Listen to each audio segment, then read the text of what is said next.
Snell's Law of Refraction.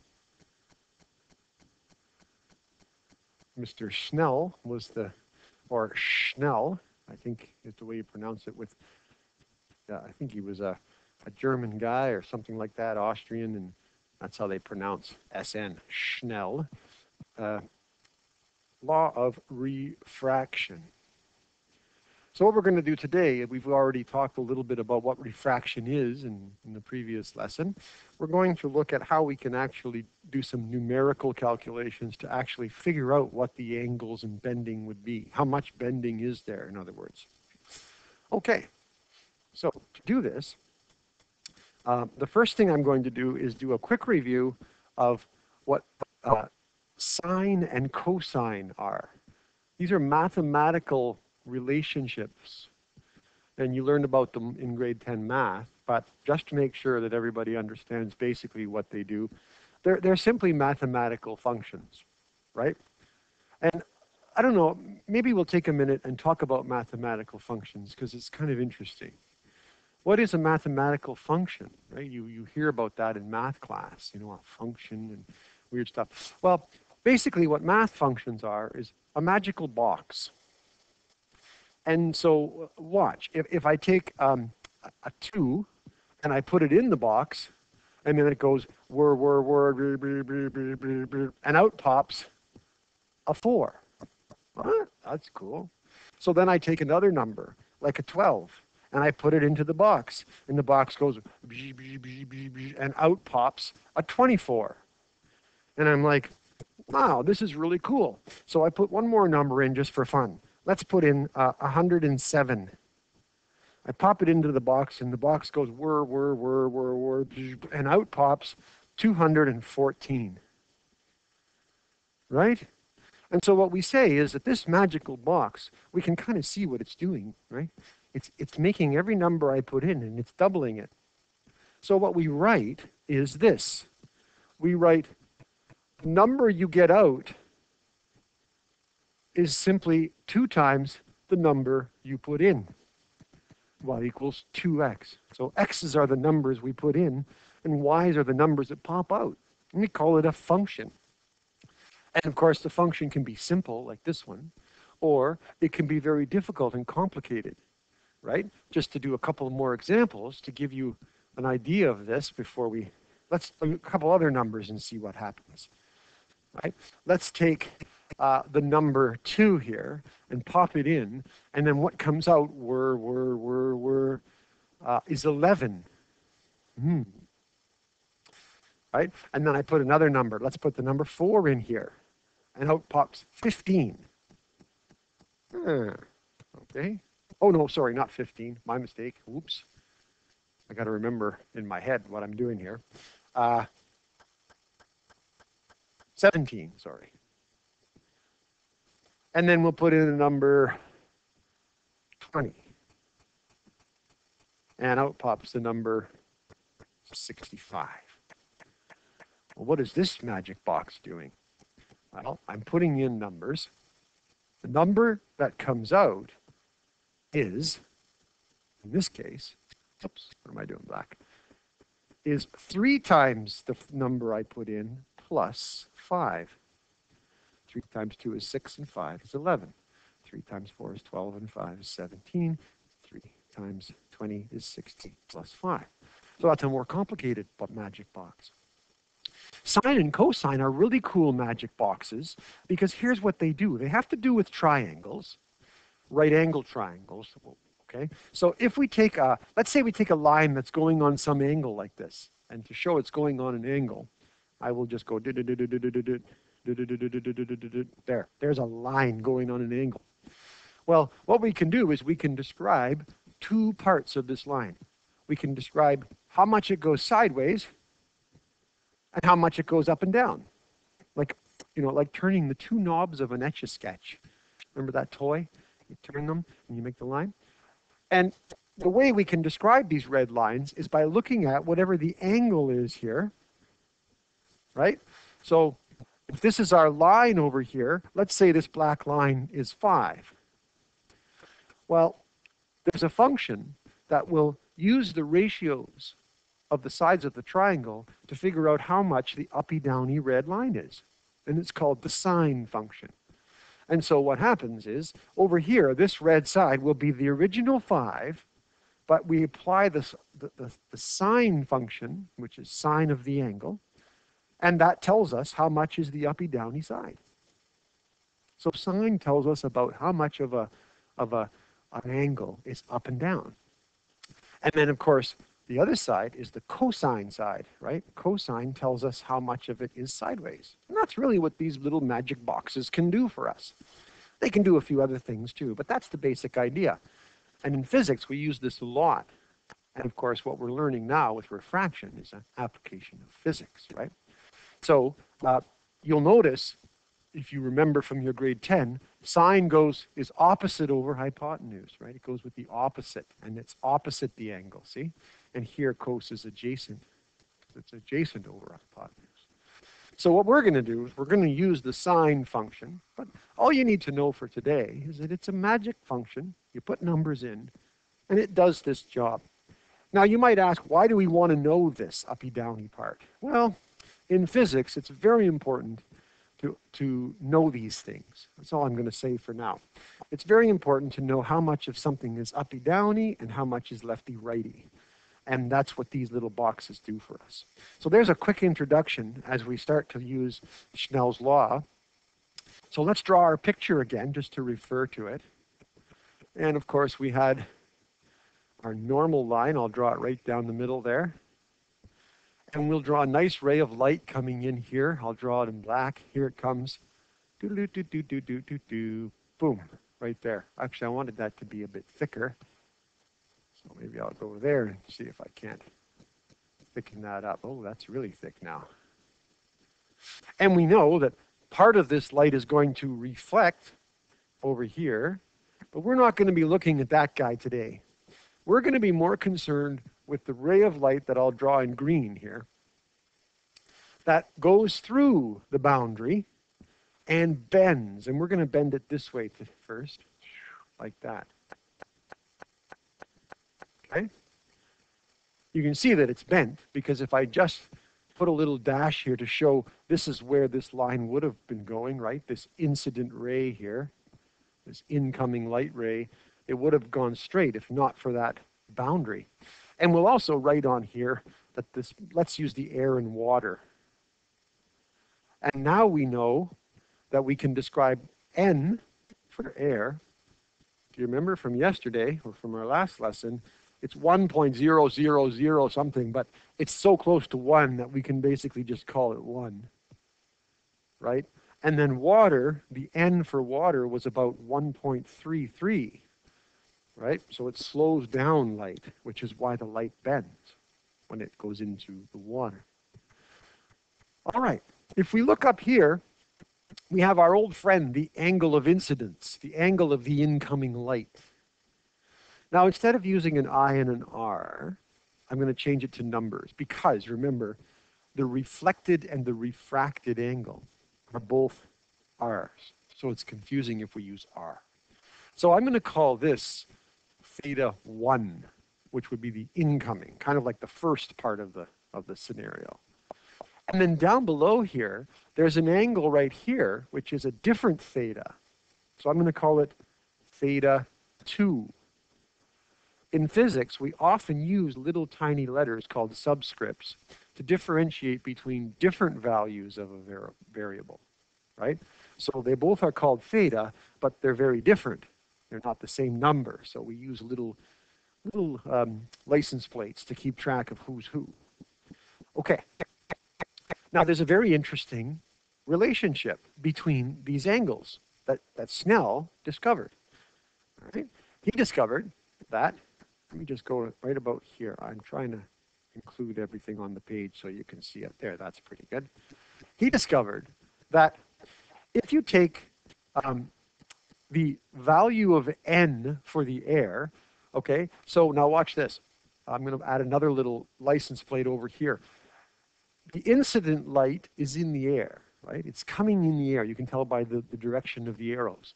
So if that's angle 1 coming in, then the air is N1. It's the N for air, It's the index of refraction for the incident medium. We say it in complicated terms. Then you look below, the green theta is in the water, and that's theta 2. So we'll call the index of refraction for the water N2 over here, right? N1 and N2, so they match up. Okay, so now Snell's law says this. It says that N1 multiplied by sine, and that's the short form for sine, just S-I-N, right? Sine of theta 1, so see how the two ones are on this side, that has to be the same as multiplying the index of refraction 2 times the sine of angle 2. So that's not too bad. We'll just learn how to work with it. So this allows us to figure out exactly what that green angle is if we know what the incident angle is. Remember, with reflection, it was easy because with reflection, whatever the incident angle was, here's the reflection, right? That was the same angle. There was no math really involved. It was just the same. This is clearly not the same. This green angle down below here is clearly not the same. It's smaller, so we need this little relationship to figure it out. So let's do a quick example of how we might do this. Okay? Let's write a little question here. I'm going to use a thinner line because we're going to write. So, an incident ray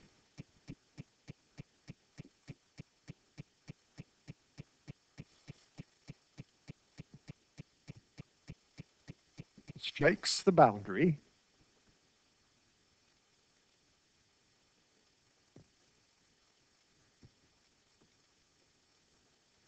between air and crown glass.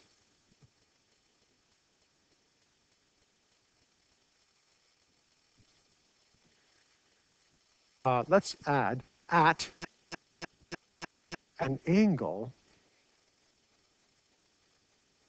of 60 degrees. Oh, no, not, sorry. I'm going to make that smaller.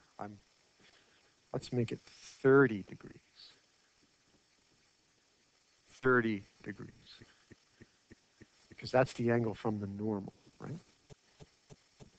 Okay.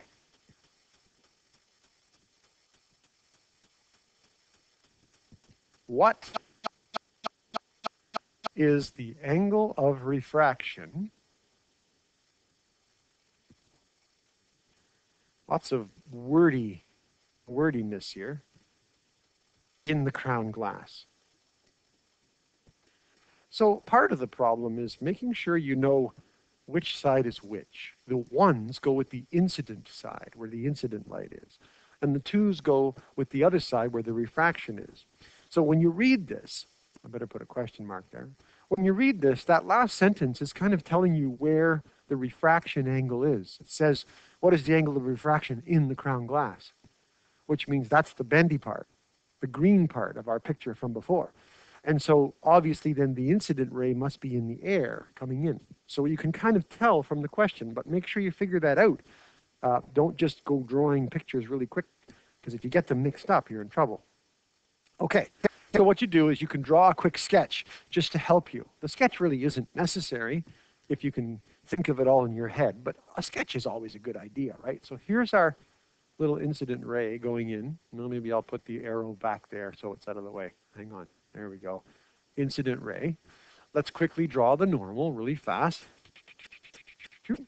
And we don't need to draw the reflected ray because we're not dealing with that. We know where it is and we know what it's doing. Let's draw the refracted angle. Now, how do I know? Remember yesterday in the last lesson, the refracted angle could go this way, but it could also bend the other way. Remember? There were two ways it could bend. So now what you have to do is you have to go back to what we learned before. And you have to think, okay, this is the air. We've already decided that. So the N is a 1, basically 1 for air. And the bottom part is the crown glass. I'll put C glass. And you have to go and look that one up in the chart, remember? We have to go and look that up. So give me a second here, and I'll look that up. Crown glass, 2 seconds. Okay, I found it in the chart. It's about 1.52. There we go. That's the N. So you have to look at the chart, right, to get those N numbers. And that means that this one is the N1, because that's the incident part, the top, and this is the N2, right? N1 and N2. And then we're going to have a refraction. So if the index of refraction is bigger when you go into it, you're going to bend towards the normal because it's going from less dense to more dense. But if it's smaller, you're going to bend the other way. Well, this one is going from less to more, right? So that means it has to bend downwards this way a little bit, not way up here like this. That's the wrong bend. So you have to make sure you get the right bend by looking at whether you're going from high to low or low to high. That's very important. Once you get that, you can write in the angles. So we'll call this one our theta 1. And in green down here, we'll call this one our theta 2. And then, once we have that, we can write the Snell's Law equation, N1 sine theta 1 equals N2 sine theta 2. Okay.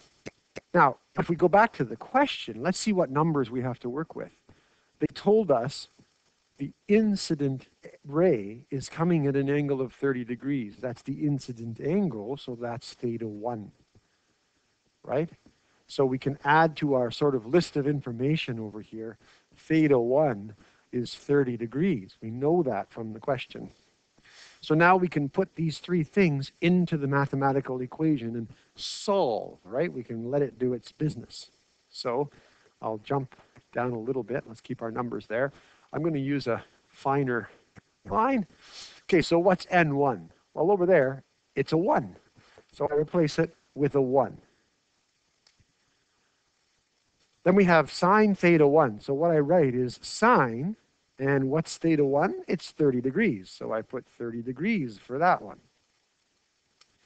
N2 is 1.52, so I write it in its place. This is just copying in its place. The thing I don't know is the theta 2, the refracted angle. So I have to leave that as it was. But that's what I'm going to figure out. So it's always good to have one thing missing, or otherwise you don't have anything to figure out. So now we just do the math.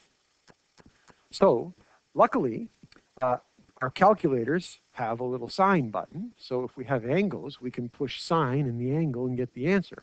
So on this first side, we have a 1 here, and you just press sine 30 on your calculator, and it's 0.5. So that just becomes 0.5 using the calculator. If you have an old style calculator, it's you press 30 and then you press sine. If you have a new style calculator, you press sine and then 30 equals, right? But either way, make sure you can get a 0.5. And also remember this important thing when you're doing sine and cos stuff on your calculator, you have to be in what's called degree mode, because we're using angles measured in degrees.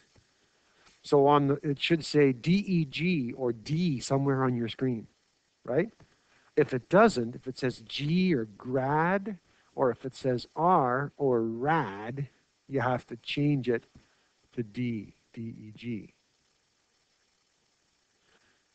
So you should get 0.5 when you do that. Then over here, we'll just leave this part. We didn't really do anything to it yet. We'll deal with that later. We're doing the rules of mathematical equations. Remember, whatever you do to one side, you can do to the other, and so on. Well, what's 1 times 0.5? Well, that's just 0.5, so we can even do that in our head. So we get to this point, 1.52 times the sine of theta, 2. Okay, well, if you were doing an equation like this, 0.5 equals 1.52x, you'd probably divide both sides by 1.52, right? Because you're trying to isolate the x. Well, same thing here. We're trying to get that theta figured out. So what we want to do is isolate, right? So we're going to just divide both sides by 0.52. Same idea. So I'll write that in here. 0.5 divided by 1.52, and 1.52 times sine theta 2 divided by 1.52. Well, guess what happens? Over here on my calculator, it tells me that that becomes 0.33. Well, we'll use 2 decimal places. It's close enough for what we're doing. Okay? And then over here, the 1.52 divided by 1.52 turns into a 1, and a 1 times a sine theta 2 is just a sine theta 2. So in a sense, we say it cancels, right? It doesn't really cancel. That's a bad word. I don't like saying the word cancel. Nothing cancels in math, but operations can turn things into ones, and then ones tend to disappear when you multiply because 1 times anything is just anything. Now, this is the tricky part. Here we have an angle, and it's been signed, right? It's been put into that sign box. So what we have to do is we have to somehow unsign it to get it to figure out what the angle is. We got to reverse what's happened over there. So there's a symbol for unsign. I don't know if you learned this in grade 10 or in your math class. It's sign with a little -1. It's called the unsign or the inverse sign. It's the reversing of a sign. So what we're going to do is we're going to reverse this sign on this side by doing sine -1 of sine theta 2. We're going to unsign the sine theta 2.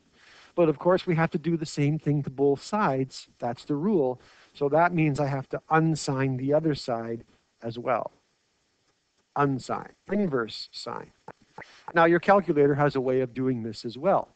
If you look at your calculator, usually right above the button that says sine, you'll see sine -1. And the way you access that is by using your second button or your shift button on the calculator. So to figure out what we have on this side, I'm going to do my 0.33, but instead of pressing sine, I'm going to press shift sign, right? To get the unsign. So when I do that, you should get about 19.3. 19.3. Press your shift button to unsign. Now what happens if you unsign a sign? Well, it's gone. So these two things here, because they're the opposite of each other, they just sort of wipe each other out, leaving us with theta 2. And now we've figured out what the refraction angle is. It would be about 19.3 degrees. If you come back up here and look at the picture, that looks about right. This one was 30. Remember up here, we said that was 30 degrees. This one has to be smaller, so 19 is quite a bit smaller. Looks about right, and everybody's happy. So that's the way you do these kinds of questions. Now, the cool thing about a mathematical equation is, if you notice right here when we did this step, all we did is take the numbers we knew and stick them in, right? And then whatever was left, we worked it out. So it doesn't matter which thing is missing. You could have a question that asks you to figure out N2. That would just mean that N2 would be missing and everything else would have a number. And then you just work it out by doing the math. So this little equation can be used to find theta 1. It could be used to find theta 2. It could be used to find N2 or N1. All you do is put in the numbers you know right in this step, and then use your math skills to figure out what the remaining unknown number is, right? You guys know that. You can solve for any one of those variables in that equation. The only other thing I want to mention is when you're drawing your pictures and when you're looking at questions, we always get in the habit of drawing the incident ray on top. And then it goes down, it reflects, and it refracts or whatever. But that doesn't have to be the case. Light can come from anywhere. So sometimes you'll see pictures where the light ray is coming from the bottom, like this. So it's just basically the same thing, except it's all upside down, right? That's okay too. It doesn't matter. So if you see an upside down picture, the main thing you have to remember is determine where the incident ray is. And you can tell by the arrows where it's going, where it's coming from. And then make sure you use that as your, so here the 1 side is the bottom and the 2 side is the top. Theta 1 and theta 2. It's just upside down. So don't be fooled by that if you see a picture that's upside down or even sideways. I mean, we could have light coming in. Here's a boundary. Doesn't matter what way it is. Here's light coming in. Well, we could draw a normal, perpendicular. It's going to bounce. It's going to refract. There's my angles. This is my angle 1, and this is my angle 2 right here. The other thing to remember is that when you draw the refraction, you don't know. You have to make sure you figure out whether it's going to bend way over here or whether it's going to bend this way, right? Away from the normal. This is a bending away from, here's the normal. See, that went away. Here's the line that the incident ray was on. And this one bent away from the normal. This one bent towards the normal. So remember, low to high density bends towards the normal. High to low density bends away. And that's all there is to it. So what I'm going to do here is leave you with a couple of practice questions that you can try. All right, so I'll write them down here. The first one, and then what we'll do is we'll work on them, and we'll go through the solutions. Okay, let's say that an incident ray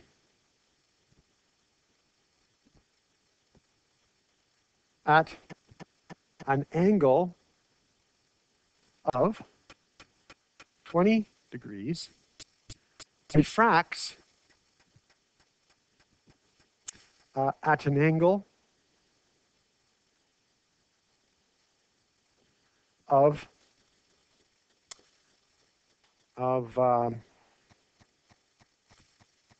12 degrees in when, let me put when, see if you can figure this out, when passing from water to an unknown substance. So I'm telling you it's unknown, so you can't just look it up. Because remember, ends can be looked up, right?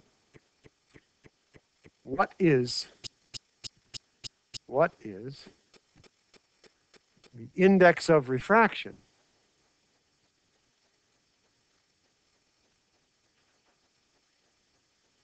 for this unknown substance? See if you can't figure that out. So I'll give you a minute, and then we'll come back and take it up. Let's see how we would tackle this one. So let's draw a little sketch, first of all. Always good to draw a sketch, just to give yourself an idea of what's going on. So we're going from water to an unknown substance. So let's put water on the top of our picture. So water. And then let's put unknown down here, because we don't know what it is. But we know the N for water, because we can look it up in the table, or we remember it as 1.33. So even though the question didn't tell us that, because it tells us it's water, that kind of is a given, right? And then, of course, that's the incident ray. It's passing from the water, so it's starting off in the water, and then it's going into the unknown substance. So this is the one side. This is N1, water, the incident part. The unknown will have an N of N2, but we don't really know what it is. So that's kind of what we're trying to figure out. So then we quickly draw our picture. And I'll just draw it real fast. There's our incident ray like this. Draw in the normal. They told us that this angle was 20 degrees. And then, now how do we draw our refracted ray? Do we draw it away from the normal or towards the normal? Because we don't know if it's more or less dense, right? But we do know the angle. It told us it was 12 degrees, which obviously is smaller than 20 degrees, right? So if I drew it this way, well, that's way bigger than 20, so it can't be that way. So that means I have to bend it in closer so that this shrinks down to 12 degrees. So that tells me how to draw that part of the picture. So there I have it. Okay, then we can just jump into our math and see what happens. N1 sine theta 1 equals n2 sine theta 2. And we just put in whatever numbers we have. n1, we have it here. It's 1.33. And we also have theta 1. It's up here. It's the 20 degrees. So we put that in there. Make sure you put the degree sign. Some people just put sine 20, but it's bad form. We have to know how we're measuring the angles, remember? So let's put the little degree sign. n2, oh, we don't know that. It's unknown. Okay, well then just leave it. And then what about, oh, I forgot the 2 up here, sine theta 2. So what's theta 2? Well, look, we know it. It's 12 degrees. This time they told us both angles. So we'll put 12 degrees. That's easy. So now I just have to work this out to figure out what that n is. So I grab my calculator. And over here, let's do the sine 20 part first. So you go to your calculator and you go sine 20, which is 0.34. So I'll do all the steps just so you don't get confused. That's 0.34 when you do the sine 20. And that's also at the same time, let's do the sine 12 over here. Right? The sine 12 sine, that's 0.21 if you round it off. Round off properly. Make sure you remember how to round off. Okay, well, this should be pretty easy. Now all I have to do is do 1.33. Whoops, my calculator's acting up. Multiplied by 0.34, which gives me 1.75. Okay. I'm going to check that again. Double check. Yeah, I knew that was wrong. I knew it had to be wrong because it didn't make sense to me. So my calculator now says 0.45. Is that more like it? Yeah, 0.45. So let's make sure we do. When you're doing a test, it's always good to double check. I don't know about you, but some calculators, the buttons are sticky and they don't always work. So you can't always trust your calculator. Yeah, because you know you know how I knew that was wrong, right? I got an answer or something like that. Well, 0.34 is a third, almost. So a third of 1.33 can't be bigger than 1.33, can it? That doesn't make sense. So you see, I was triggered. My brain said, wait a minute, my calculator must be wrong. And of course it was. Now, it wasn't the calculator. It was my typing probably that was wrong. I went too fast, or the button sticks, or whatever. But you can't always trust calculators because sometimes errors happen. You have to have a little bit of mental math skill going all the time. Okay, now what? Well, it looks like if I divide both sides of this by 0.21, I can figure out what that n2 will be. So you'll notice in this question, we didn't have to do any unsigning because there's no signs left because we knew both angles. So that's kind of nice. So on this side, if we take 0.45 and we divide it by 0.21, we get something about 2.14. And when we get over here, remember, these two things will turn into a 1, and a 1 times n2 is just n2. So you should have got somewhere in the ballpark of 2.14 as an answer. If you round it off a little bit differently, you might have got 2.16 or 2.2 or 2.11, but as long as you're in the ballpark, that's how you would approach the question. Okay, so we'll call this quits for this lesson. And then in our next lesson, we'll take a look at some of the cool effects that refraction can cause in our world. Things like mirages and strange visions and things that can be happening when we see light bend.